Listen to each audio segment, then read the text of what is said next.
O 13 de fevereiro de 2018 foi um belo dia em São Francisco, na costa oeste dos Estados Unidos da América. A visibilidade superava 10 milhas, com céu quase sem nuvens e ventos leves. Um dia perfeito para voar. Era exatamente isso que o capitão Christopher Benham pensava enquanto se dirigia para o aeroporto de São Francisco pela manhã. Ele era um capitão alto e distinto de 57 anos, com orgulhoso patrimônio iraniano, que, assim como eu, sonhava em se tornar um piloto de linha aérea desde que era um pequeno garoto. Com muito trabalho e dedicação, ele alcançou seu objetivo e subiu na hierarquia da United Airlines, ao ponto em que ele finalmente se tornou um comandante e um piloto de verificação no poderoso Boeing 777. No momento deste voo, ele havia acumulado pouco mais de 13.600 horas de tempo total, e durante sua carreira, voou quase todos os grandes Boeings, incluindo o 737, 747, 757, 767 e agora o Boeing 777, no qual ele era relativamente novo, com apenas 360 horas voadas. Ele estava especialmente de bom humor nesta manhã, pois estava voando para Honolulu, Havaí, que era um de seus destinos absolutamente favoritos. Era uma rota que ele havia voado muitas vezes ao longo de sua carreira, estando muito confortável com ela. Ao entrar na sala da tripulação, ele encontrou seu colega, o primeiro oficial Paul Ayers, com quem nunca havia voado antes deste voo. Paul tinha 60 anos e também era muito experiente. Ele tinha pouco mais de 11.300 horas no total, das quais cerca de 10.000 foram voadas no 777. Mas este seria apenas seu segundo voo de São Francisco para Honolulu, pois geralmente ele estava baseado em Washington, Distrito de Colômbia. Os dois pilotos rapidamente estabeleceram uma boa comunicação e começaram a analisar o material de briefing pré-voo. E o tempo parecia ótimo para todo o voo, com apenas algum tempo nublado esperado sobre Honolulu no final do voo, mas tudo estava bem dentro dos requisitos de planejamento. Após a verificação pré-voo, solicitaram o combustível e informaram a tripulação da cabine sobre o voo. O tempo de voo era estimado em cerca de 4 horas e 40 minutos, com apenas turbulência ocasional e 364 passageiros previstos. Após todos fazerem suas perguntas e se prepararem, a tripulação caminhou unida até o portão onde o reluzente 777 os aguardava. Era uma máquina incrível, que havia sido comprada nova pela United 23 anos antes. E agora estava se banhando ao sol, com todo tipo de serviços e abastecimento acontecendo ao seu redor. O Boeing 777 é uma aeronave absolutamente incrível. E se você já teve a chance de olhar um de perto, há uma coisa que eu garanto que se destacará. São seus dois motores gigantescos. Esses motores terão um papel central nesta história. Então, antes de prosseguirmos, gostaria de explicá-los um pouco mais. Os motores Pratt & Whitney 4077 têm um diâmetro de ventoinha de 112 polegadas, ou 2,80 metros, o que significa que o diâmetro externo da carcaça é quase tão largo quanto a fuselagem do Boeing 737 que eu piloto. Os enormes motores são um grande motivo para a popularidade do avião, porque geralmente, quanto maior o diâmetro da ventoinha do motor, mais eficiente é todo o motor. E por que isso acontece? O que impulsiona uma aeronave para frente é a força de reação criada ao sugar o ar pela frente dos motores e depois acelerá-lo para trás. Se quisermos aumentar essa força, temos que acelerar a mesma quantidade de ar muito ou acelerar uma quantidade maior de ar um pouco. À medida que a tecnologia dos motores a jato se tornou mais madura, ficou claro que a segunda opção é muito mais eficiente em termos de combustível. Então é por isso que vemos constantemente motores cada vez maiores sendo criados, pois os ventiladores maiores aumentarão a relação de bypass, significando a quantidade de ar que passa pelo núcleo do motor, e, portanto, a massa total de ar acelerada. Mas tornar os motores maiores também tem algumas desvantagens. Conforme os motores crescem, todos os componentes também ficam maiores, resultando em um peso consideravelmente superior. E, em certo ponto, esse aumento de peso superará o aumento de desempenho pelo ventilador maior, o que significa que o motor atingiu seu tamanho máximo. Para contrariar isso, os fabricantes de motores estão sempre trabalhando em novos designs que permitirão que os componentes se tornem mais leves e, portanto, permitirão que os motores se tornem ainda maiores.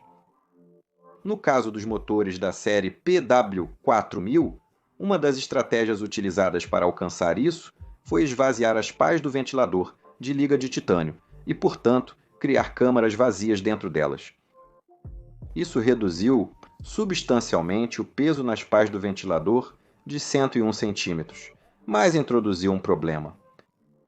Como as pás estariam sujeitas a forças incríveis durante sua vida útil, era necessário inspecioná-las regularmente para garantir que não surgissem fissuras por fadiga. Agora, se a pá é sólida, isso é relativamente fácil, mas se houver câmaras vazias dentro delas, torna-se substancialmente mais complicado de fazer. A Pratt & Whitney estava ciente disso e vinha trabalhando em diferentes maneiras de realizar essas inspeções desde que os motores foram introduzidos em 1984. Inicialmente, eles usavam tecnologia de ultrassom e raio-x, mas em 2005 eles surgiram com uma nova solução chamada imagem térmica acústica, ou TAI. O funcionamento se dava pelo uso de energia sonora para gerar vibrações no material da lâmina do ventilador. E se houvesse uma rachadura presente, as superfícies dentro dessa rachadura começariam a se esfregar uma contra a outra, criando um sinal de calor, que poderia ser detectado usando um sensor térmico. Essa foi uma ideia brilhante e simples comparada a outras, então a Pratt & Whitney rapidamente a implementou em larga escala. E depois disso, apenas se houvesse uma indicação positiva no TAI, é que a lâmina seria enviada para mais testes não destrutivos usando outras tecnologias. Mas como o TAI era considerado uma tecnologia nova e emergente, inicialmente não havia um regime de treinamento e certificação definido para os inspetores que iriam usá-lo. Havia muitas pás de ventilador que necessitavam inspeção. As pás que foram instaladas na aeronave desta história passaram por inspeções TAI tanto em 2010 quanto em 2015. E os inspetores notaram algo um pouco estranho em uma das pás, mas descartaram como um problema com a camada de tinta que reveste essa pá. Qual é o propósito dessa verificação se as discrepâncias são ignoradas sem investigação adicional? E isso é um ponto válido. Mas tudo se torna um pouco mais claro quando você pensa naquela falta de treinamento que mencionei anteriormente. Em inspeções similares com outras tecnologias, o treinamento mínimo requerido era de 40 horas teóricas e 1.200 horas práticas. Porém, os inspetores responsáveis pelas inspeções das pás de ventilador em questão receberam apenas 40 horas de treinamento prático no total. É isso. Havia mais treinamento oferecido, mas, infelizmente, o inspetor envolvido não havia conseguido participar desse treinamento, pois estava trabalhando em um grande acúmulo de inspeções na época. Havia também outros fatores, como as inspeções ocorrerem em uma sala onde a luz do sol entrava regularmente. Imagens fantasmas nas varreduras térmicas poderiam dificultar ainda mais a interpretação das avaliações.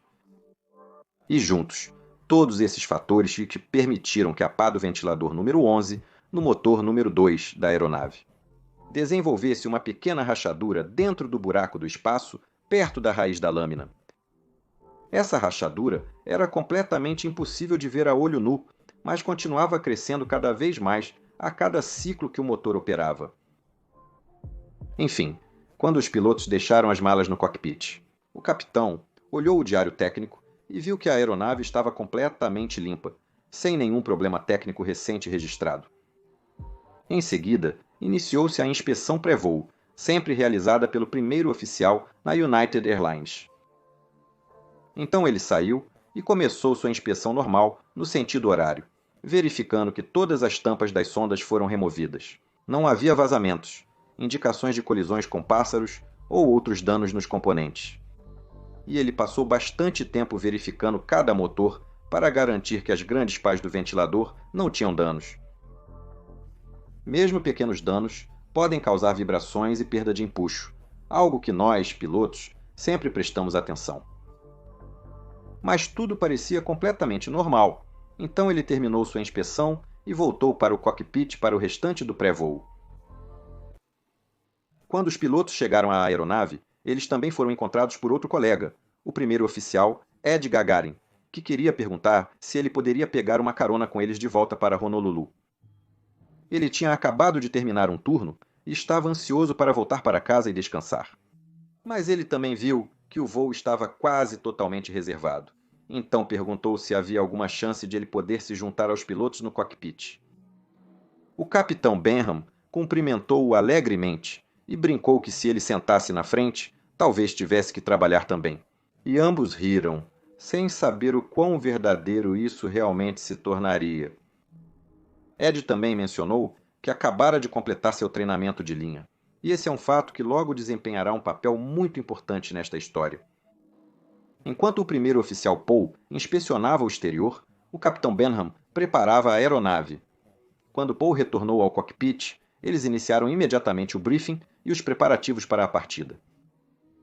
Neste momento, o capitão Benham questionou Paul sobre sua preferência de quem deveria ser o piloto em comando para a etapa, e Paul respondeu: ele adoraria fazer isso, pois queria ganhar alguma experiência nesta rota.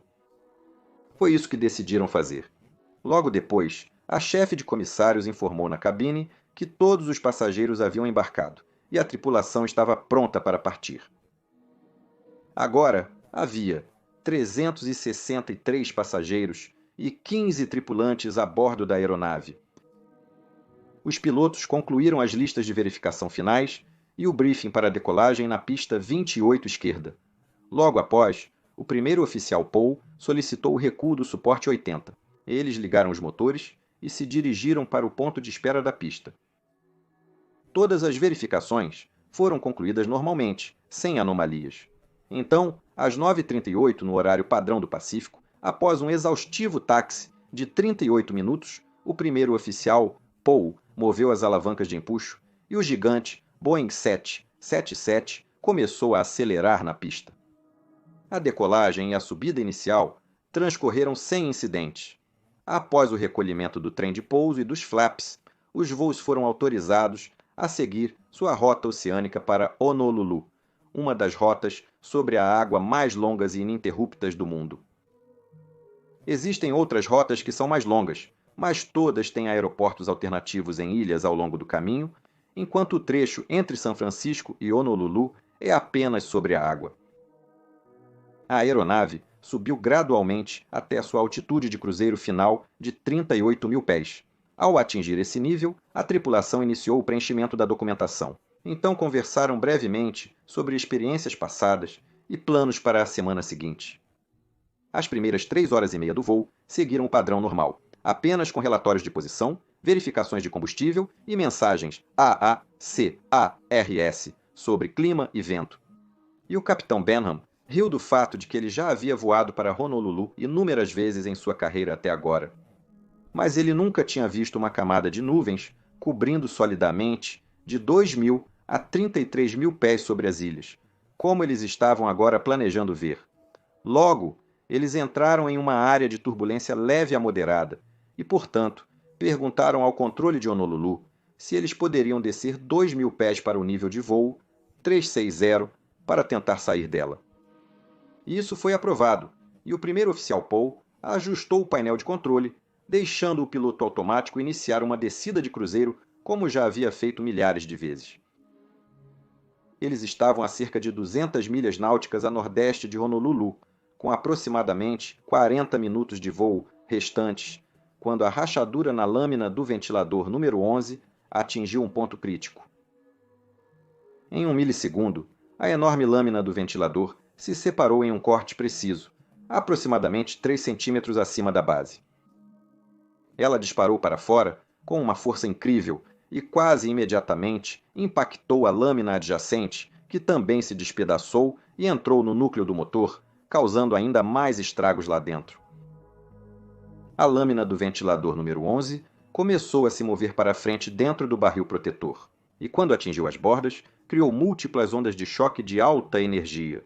o que acabou ultrapassando as especificações certificadas do barril interno dianteiro, bem como a carenagem. Isso significou que essas partes logo falharam e foram imediatamente arrancadas do motor. Isso é conhecido como um evento de lâmina de ventilador fora, FBO, algo para o qual os motores são testados durante a certificação para serem capazes de suportar.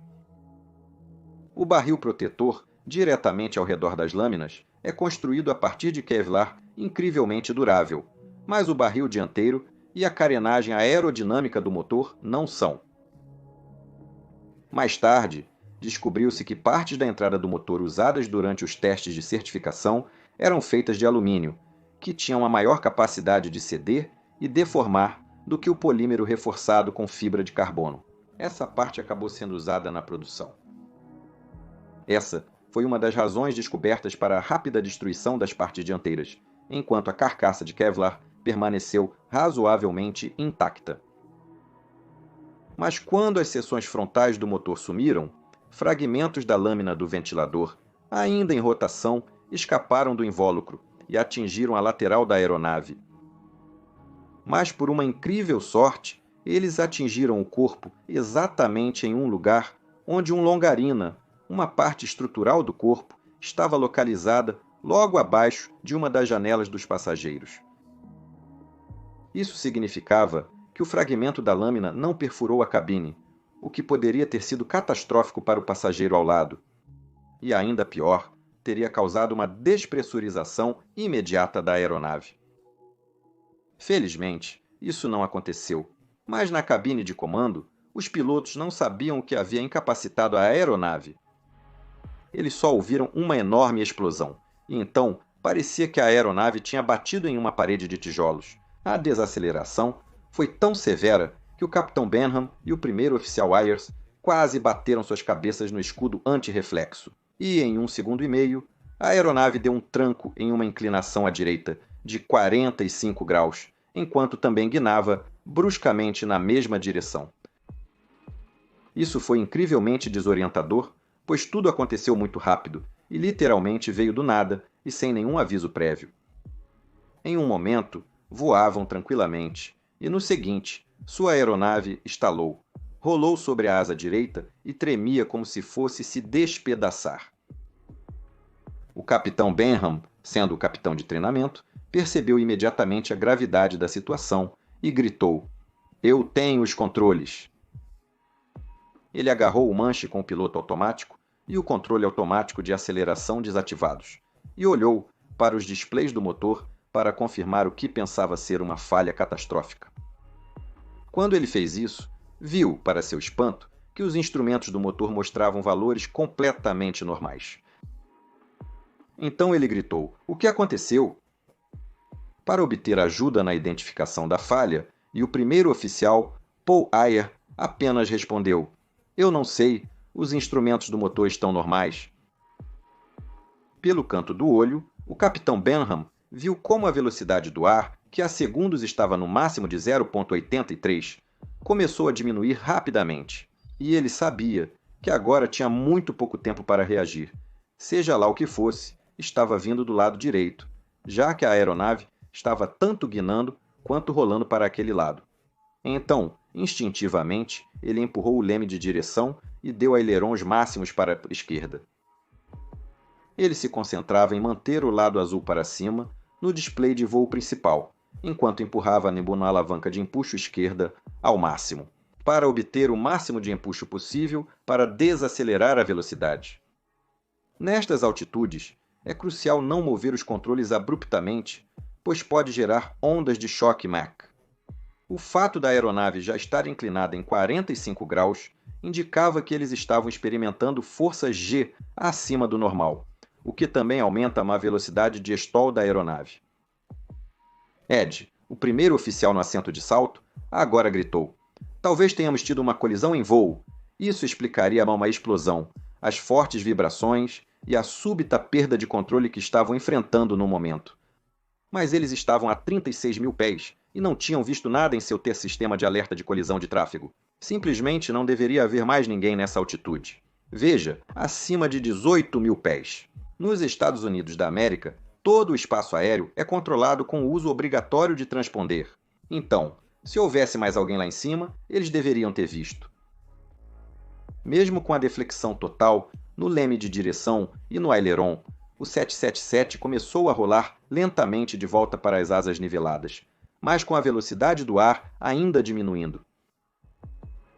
Tudo isso, exceto pelas estranhas indicações do motor, era típico de uma falha grave no motor, e o capitão Benham sabia que, se esse fosse o caso, a aeronave não seria capaz de manter sua altitude por muito mais tempo. Um jato bimotor, dependendo do tipo e peso, geralmente mantém a altitude de 21 a 24 mil pés com apenas um motor funcionando, mas nunca 36 mil.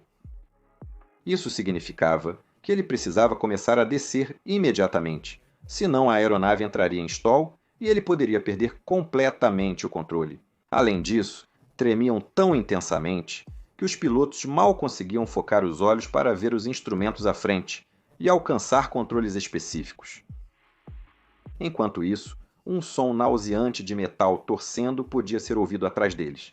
Era semelhante ao som de um submarino afundando sendo esmagado pela pressão. 35 segundos após o início deste pesadelo, os instrumentos do motor do lado direito começaram a apagar um por um. O que realmente aconteceu foi que todo o EEC, o computador responsável por reportar valores aos instrumentos do motor, foi arrancado quando a cobertura do motor se separou. Os pilotos estavam vendo apenas os últimos valores reportados pelo motor antes da falha, que ficaram presos na memória da tela devido à falta de outras entradas. Isso finalmente confirmou para a tripulação que eles realmente estavam lidando com algum tipo de dano severo no motor direito. O capitão Benham pediu ao primeiro oficial Paul para começar a executar a lista de verificação de danos severos no motor, a partir do ECL, a lista de verificação eletrônica. Em outras aeronaves, como o Boeing 737, que é o piloto, esse tipo de falha inclui algo conhecido como itens de memória, ou seja, itens que devem ser feitos de memória sem referência a uma lista de verificação. Mas no 777, isso tinha que ser feito a partir de sua lista de verificação eletrônica interna em seu A-sistema de alerta de colisão de tráfego. Porém, a aeronave tremia tão intensamente que o primeiro oficial não conseguia alcançar o ATIT, sistema de alerta de colisão de tráfego, de forma alguma. E é aqui que a experiência entra em jogo novamente. Os dois pilotos já haviam operado com itens de memória em aeronaves anteriores, então agora podiam simplesmente repassá-los de memória. Então Paul começou a ler: Autothrottle confirmar, desligado, desligado, motor, alavanca de empuxo confirmar, fechar, fechar, motor, alavanca de partida confirmar, cortar, cortar. Todos os três pilotos se certificaram de não apressar essas etapas porque acidentes anteriores os ensinaram que é muito fácil identificar erroneamente uma falha como essa e acabar desligando o no motor errado. Após a conclusão desses itens, as vibrações reduziram um pouco, mas permaneceram muito ruins. Então, todos concordaram em adicionar mais um ponto à lista de verificação, para acionar o interruptor de incêndio do motor. Esta etapa isolaria completamente o motor direito e desligaria todo o seu combustível, óleo e hidráulica. Então eles se olharam, confirmaram a alavanca de incêndio número 2, puxaram, confirmaram e a puxaram. Após a conclusão desta etapa, as vibrações reduziram de aproximadamente 15 na escala de 1 a 10 para cerca de 7. Ainda muito ruim, aterrorizante para os passageiros, mas agora pelo menos gerenciável. Usar o A-sistema de alerta de colisão de tráfego deles e a lista de verificação eletrônica ainda era muito difícil. Então, no salto, Ed pegou seu iPad e começou a passar pela lista de verificação verbalmente. Lembre-se, ele ainda estava recém-saído do treinamento e, por isso, estava muito familiarizado com todas as listas de verificação de seu simulador recente. E isso acabou sendo de grande ajuda. Agora, é uma boa ideia analisar como essa tripulação estava dividindo seus diferentes papéis. O capitão Benham ainda pilotava o avião manualmente. Mesmo reduzindo um pouco, a entrada de aileron e leme de direção ele ainda usava muito, consumindo a maior parte de sua capacidade apenas para manter a aeronave reta e relativamente nivelada. Ele aproveitou todos os recursos disponíveis na cabine, incluindo seu colega Ed, no assento extra, encarregado de ajudar o primeiro oficial Paul com listas de verificação, cálculos de desempenho e monitoramento geral. O capitão Benham deixou claro que tinha capacidade limitada para supervisionar o manuseio da lista de verificação, o que normalmente faria. Então ele estava concentrado em pilotar e continuaria a fazer isso pelo tempo que fosse necessário. Ao ser muito claro aqui, e ao delegar efetivamente, a tripulação conseguiu conter uma falha catastrófica em um período de tempo muito curto. Isso serve como um excelente exemplo de como a gestão de recursos da tripulação deve funcionar, e também uma grande aderência à regra de ouro da aviação: pilotar, navegar, comunicar. Isso significava que o próximo passo era navegar e comunicar. O capitão Benham pediu ao Ed para comunicar a emergência ao controle de tráfego aéreo e informá-los que estavam descendo. Ed imediatamente obedeceu e chamou Mayday para o controle de Honolulu, informando que o voo 1175 da United Airlines estava sofrendo algum tipo de dano grave e precisava seguir diretamente para o aeroporto, enquanto também descia. Seguiu-se uma longa pausa pelo controle de tráfego aéreo. Claramente, levou um tempo para o controlador realmente apreciar a gravidade do que acabara de ouvir. Ele voltou com "Pode repetir?" para confirmar se aquilo estava mesmo acontecendo, mas ele logo recuperou a compostura e perguntou à tripulação o número de pessoas a bordo e o combustível restante. Essas perguntas padrão são essenciais para os serviços de emergência se prepararem para o pior cenário, e geralmente são feitas em situações assim. Ed deu a ele essa informação, mas depois disso, os 3 pilotos apenas se entreolharam por alguns segundos.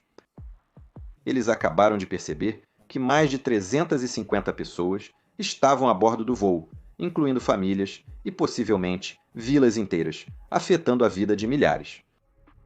Eles apenas tinham que pousar este avião em segurança no chão. Normalmente, eu aconselho contra deixar as emoções se envolverem no tratamento de emergências súbitas e complicadas, porque geralmente é melhor tentar recorrer a procedimentos treinados e modelos de tomada de decisão, pois as emoções têm uma maneira de aumentar o estresse a níveis onde a tomada de decisão eficaz pode se tornar muito difícil. Mas neste caso, parece ter funcionado como um catalisador para uma tripulação manter um foco ainda maior. A aeronave estava em descida constante, e o capitão Benham pediu ao seu primeiro oficial para calcular a melhor velocidade e altitude para um procedimento de descida em voo planado. Usamos isso para maximizar nosso tempo em altitudes elevadas e estender nosso alcance ao máximo. Enquanto Paul calculava os valores, eles também determinaram que o melhor aeroporto para o pouso seria Honolulu, seu destino final. Mas ainda estavam a cerca de 200 milhas náuticas de distância, sem saber o quão danificada estava a aeronave ou por quanto tempo ela aguentaria. Isso significava que eles precisariam descer suavemente para não piorar os danos e maximizar as chances de chegar ao aeroporto. O capitão Benham já havia isolado o último motor esquerdo quando houve a explosão. E isso é algo que normalmente só fazemos em circunstâncias extremas, como em uma manobra de fuga de terreno. Se fizermos isso, mantemos isolado apenas por um tempo limitado para não sobrecarregar o motor. Mas o capitão Benham agora sentia que precisava de todo o empuxo que pudesse obter para manter a aeronave sob controle. Então, o motor foi deixado isolado com empuxo total. O primeiro oficial, Paul, determinou que a melhor velocidade e altitude para o declínio seriam 230 nós e 23 mil pés. Ao desacelerar para essa velocidade com o empuxo máximo, manteria a aeronave descendo com a menor velocidade vertical possível. Mas quando o capitão Benham começou a desacelerar a aeronave e a velocidade começou a voltar para 245 nós, a aeronave, de repente, começou a tremer ainda mais. Em seguida, o agitador de manche foi ativado. Eles estavam prestes a entrar em stall. Aquilo não deveria estar acontecendo tão rápido, mas estava, e todos os pilotos são ensinados que a única maneira de sair de um stall iminente é diminuir imediatamente o ângulo de ataque. O capitão Benham reagiu por instinto, abaixando rapidamente o nariz. Mas ao fazer isso, a velocidade vertical aumentou para 3.000 a 4.000 pés por minuto. E se essa taxa de descida fosse mantida, a aeronave atingiria a água muito antes de chegar a Honolulu. Então o que estava acontecendo aqui?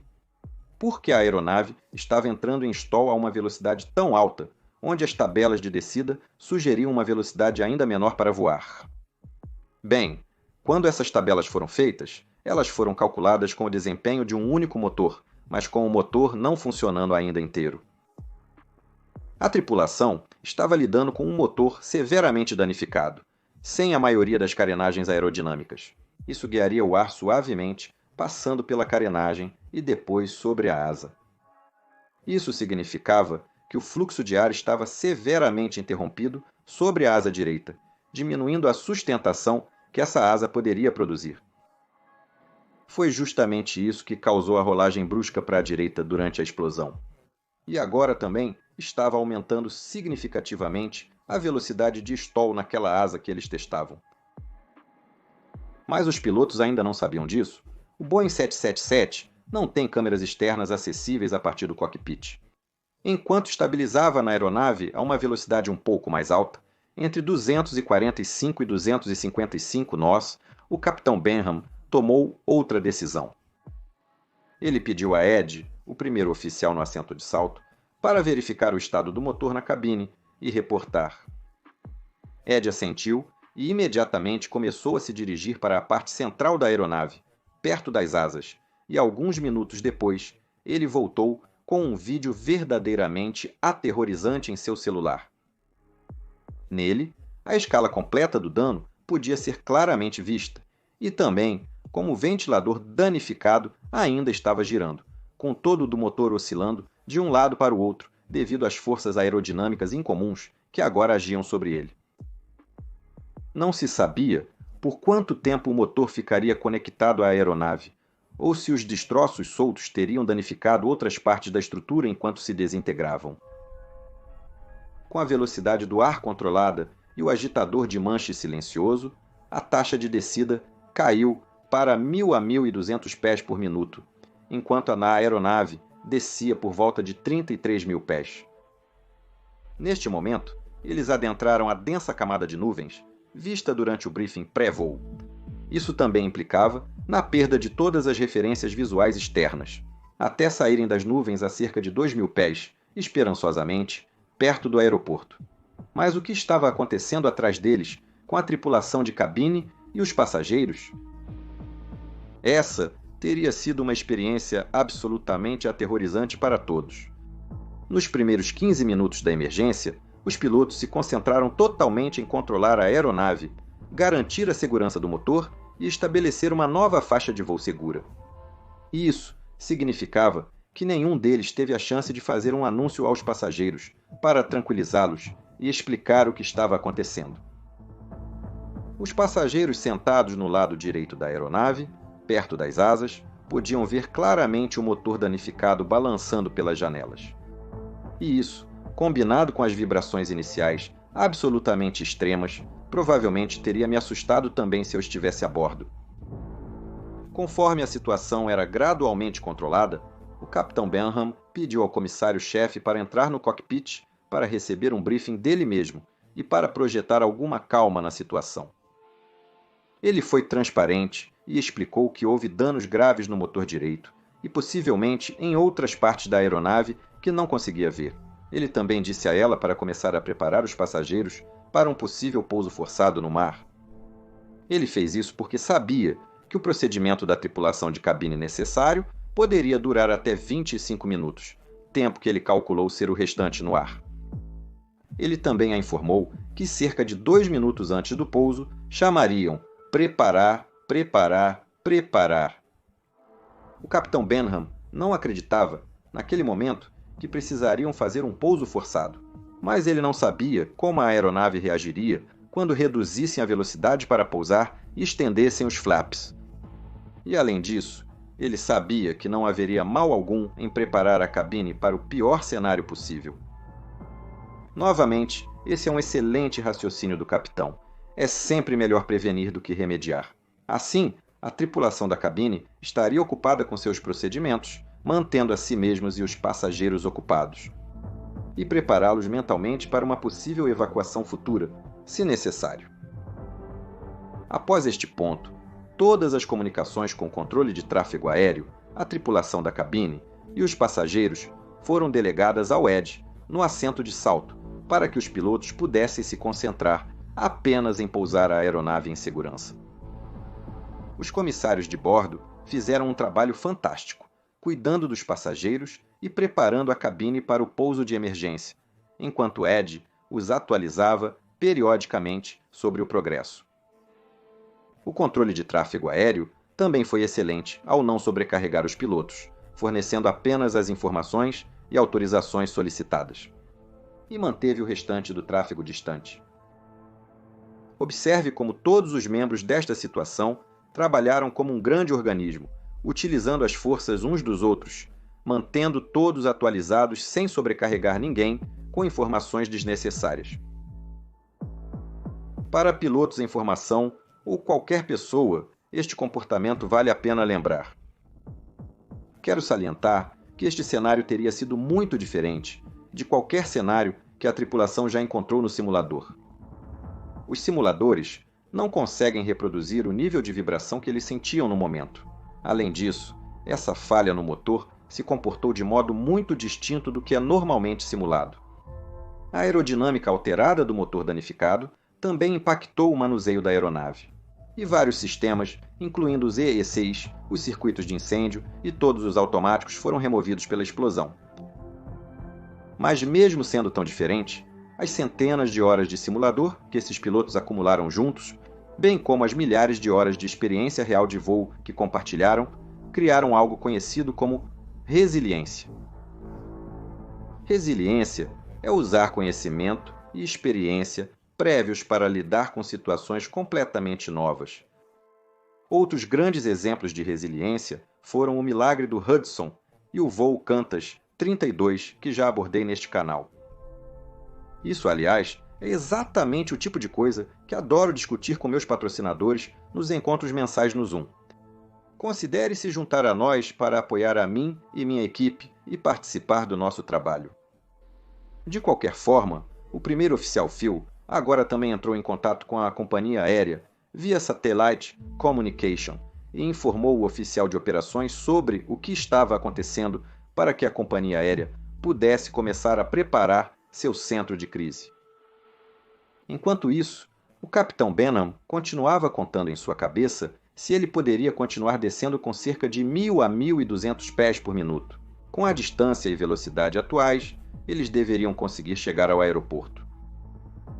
Com uma rota direta para na final, eles também economizaram cerca de 7 minutos de voo, o que poderia ser crucial se não conseguissem parar a taxa de descida. Então, neste ponto, era tudo sobre continuar a voar e também começar a preparar a aeronave para o pouso.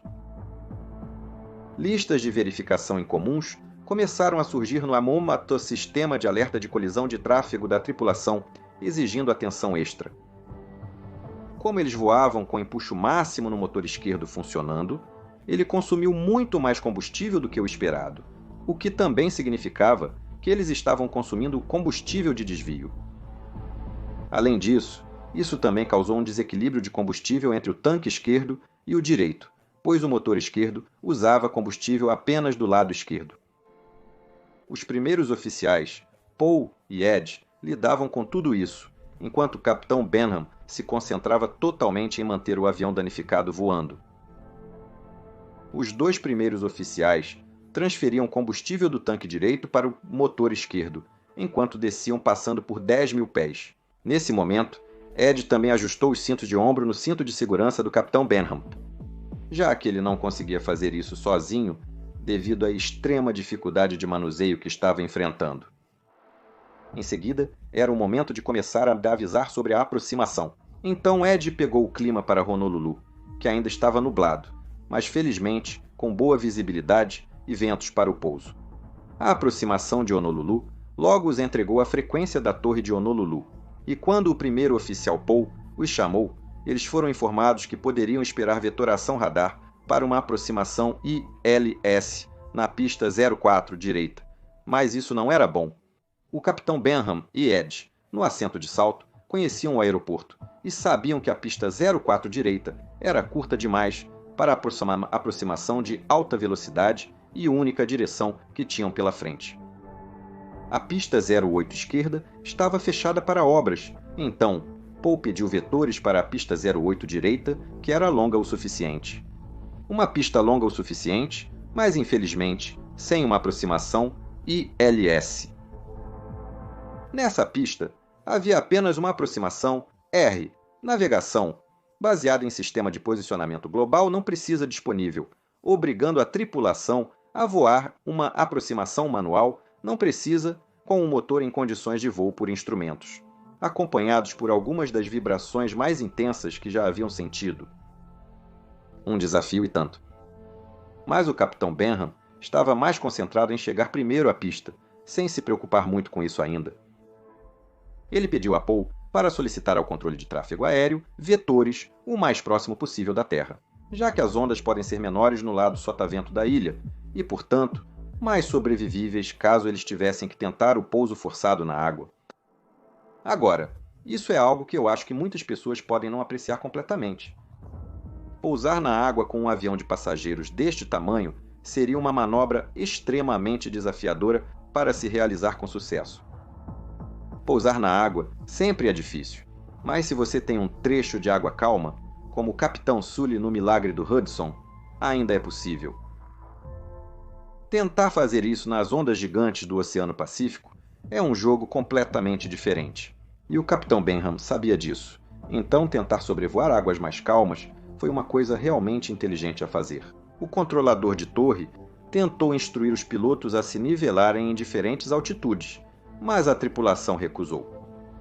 Eles ainda precisavam de empuxo total no motor esquerdo para manter a velocidade descendo, e não queriam acabar em outra situação de aproximação para estolagem ao se nivelarem sem motivo. Após o controlador entender a situação, ele permitiu que interceptassem a aproximação R, navegação, conforme julgassem adequado. E, novamente, a tripulação demonstrou um notável trabalho em equipe. Como o capitão estava focado apenas em lidar com a enorme aeronave tremendo, os dois primeiros oficiais juntos começaram a preparar e a informar sobre a aproximação. Os três pilotos decidiram que Ed, do assento de salto, atuaria como uma espécie de radar de aproximação de precisão, baseado nas informações do display de navegação. Isso significava que ele estaria dizendo ao capitão Benham como virar e descer, algo como vire à direita, para a proa 0, 7, 5 graus agora, siga em frente, aumente a taxa de descida, etc. Ele fez tudo isso para reduzir o trabalho e tentar estabilizar a aproximação ao máximo.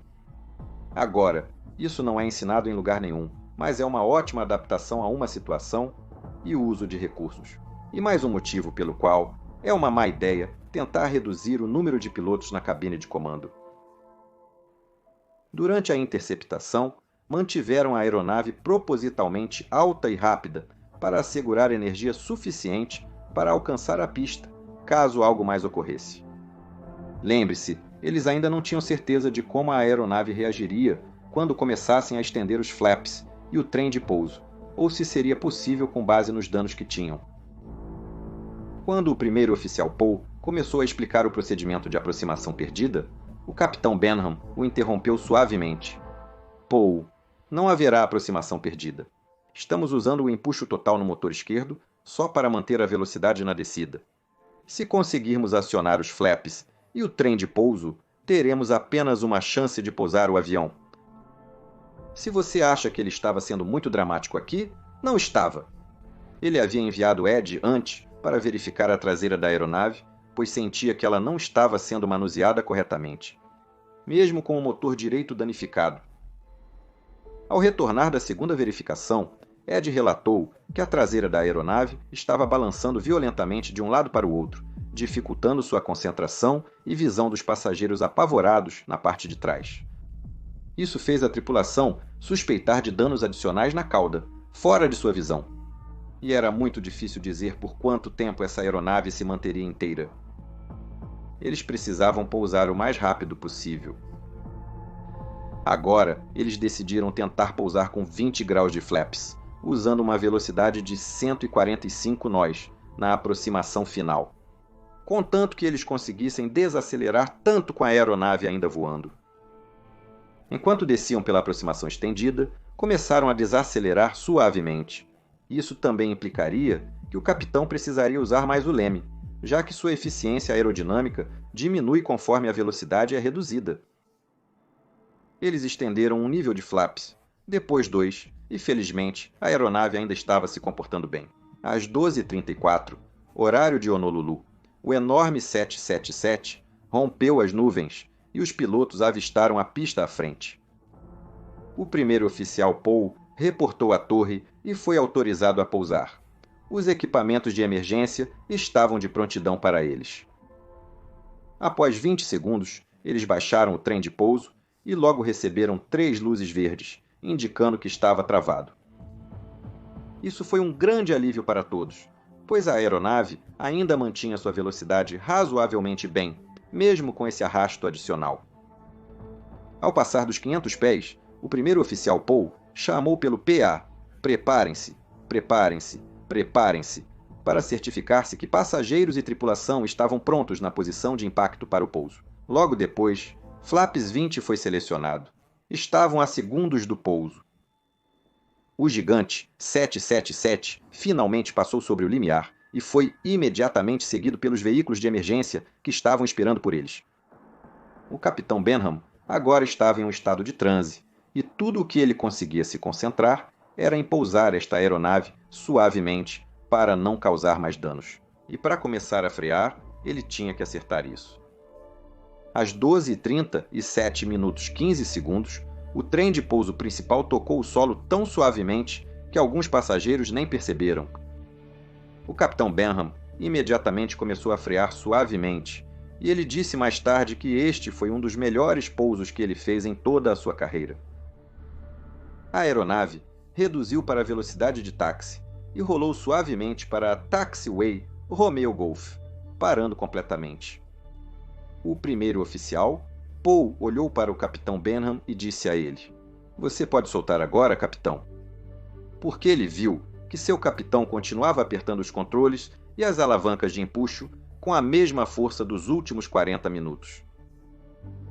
Agora era a hora de fazer o próximo passo, já que uma emergência não acaba só porque a aeronave pousou. A tripulação contatou os serviços de emergência, que agora avaliavam a aeronave externamente, e logo foram informados que, além de um pequeno vazamento hidráulico, não havia mais nada que exigisse uma evacuação imediata. A tripulação reconheceu e informou o controle de tráfego aéreo, que os autorizou a prosseguir o taxiamento até o estande por conta própria. Ao chegarem, passageiros e tripulação, chocados, aplaudiram quando o motor foi finalmente desligado. E essa ideia realmente traz algumas lágrimas aos meus olhos quando penso nisso. No entanto, todos desembarcaram normalmente e foram recebidos pela equipe de emergência da United Airlines no portão. Naquele momento, os pilotos deixaram a cabine de comando para se despedir de cada passageiro. Alguns choravam, outros tentavam parecer corajosos. Mas no final, uma menina loira se aproximou do capitão e disse com um sorriso: "Isso foi tão legal! Melhor passeio de montanha-russa de todos os tempos", antes de sair junto com sua mãe, presumivelmente menos impressionada. A vida é toda sobre perspectivas. Agora, assim que eles pousaram, os telefones dos pilotos começaram a acender com chamadas da empresa. Mas eles conheciam bem o procedimento a seguir quando algo assim ocorria. Primeiramente, eles sempre devem ligar para a linha direta do sindicato para obter o aconselhamento jurídico adequado. É realmente importante não dizer as coisas erradas nessas situações. Por mais triste que pareça, é o que devemos fazer. O gravador de voz do cockpit e o gravador de dados de voo também foram protegidos, o que seria crucial para esta investigação vindoura. Após desligar tudo corretamente e registrar no log de tecnologia, a tripulação deixou a aeronave. Do lado de fora, os pilotos seguiram os engenheiros e mecânicos para olhar os danos e tiraram algumas fotos, algumas das quais você pode ver aqui. Os 2 pilotos foram suspensos temporariamente com salário integral, conforme protocolo, enquanto aguardavam a investigação. Rapidamente, retornaram ao trabalho com elogios da companhia aérea. A investigação mostrou que a falha catastrófica do motor foi causada pela fissura por fadiga que eu expliquei anteriormente. E isso lançou uma luz muito dura sobre o procedimento de inspeção da TAI, onde os inspetores haviam visto, mas não destacado essa fissura vários anos antes. Isso levou a várias melhorias neste procedimento, bem como um aumento no intervalo de inspeção das pás do ventilador desses motores específicos e a adição de uma estrutura de contenção de motor mais resistente. Porém, isso não impediu que um acidente muito semelhante ocorresse depois, incluindo também um Boeing 777 da United, o que aumentou ainda mais essa fiscalização. Numa reviravolta engraçada, após o incidente, os passageiros do segundo avião foram realocados em uma nova aeronave para concluir a viagem. E essa aeronave era a mesma que eu contei para vocês nesta história, que havia sido devolvida ao serviço após os reparos. Realmente é um mundo muito pequeno. Atualmente, as ações desses pilotos são usadas como exemplos positivos de CRM para treinamento pela United e outras companhias aéreas. O capitão Christopher Benham e o primeiro oficial Paul Ayer foram premiados com o Prêmio de Superior Airmanship pela Associação de Pilotos de Linha Aérea em 18 de julho de 2019, pela habilidade e trabalho em equipe neste acidente. Agora, também existe outra razão pela qual escolhi fazer este vídeo agora na minha casa de verão na Suécia, durante as férias. Isso porque em 8 de agosto de 2024, o capitão Christopher Benham realizou seu último voo comercial antes de se aposentar. Ele voou com a família para Londres, onde seu sonho de se tornar piloto de linha aérea havia começado. E em nome de toda a minha equipe, gostaria de enviar nossas sinceras felicitações a Christopher por uma carreira bem servida, bem como nossos melhores votos para a sua aposentadoria. Raros pilotos são colocados no desafio máximo de suas habilidades e conhecimentos. Você deve se orgulhar de como você e sua equipe lidaram com isso hoje. O capitão Benham também escreveu um excelente livro sobre essa experiência e sua vida. Deixarei um link na descrição abaixo, onde também há links para minha merch e Patreon.